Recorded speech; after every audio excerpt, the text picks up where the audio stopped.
Donc après, ça s'est beaucoup mieux passé, et notamment aussi avec Tana Umaga, puisque Tana Umaga entraînait en début de saison. Et après les difficultés qu'on avait à rechausser les crampons sur la deuxième partie de saison à partir du mois de janvier.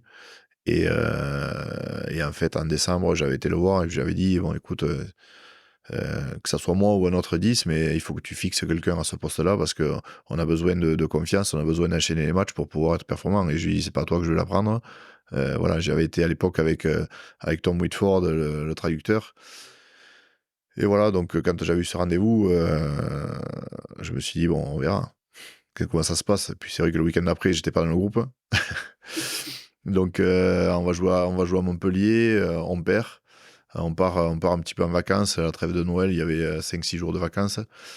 Et au retour, en fait, Tano Waga avait rechaussé les crampons, était à l'entraînement avec nous, avait recommencé à jouer.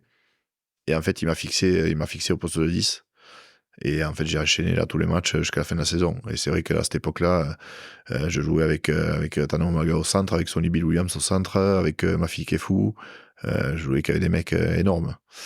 Et c'est vrai qu'au début, ça a été compliqué, mais sur la fin de saison, c'était une saison aussi assez rocambolesque, on va dire, mais on a bien fini, on a été chercher le maintien sur les 2 dernières journées. C'était vraiment une belle saison. Ah oui. Et tu dis que tu jouais avec Tana Umaga, Sonny Bill Williams et tout. C'est plutôt eux qui jouaient avec Sébastien Fauquet, hein.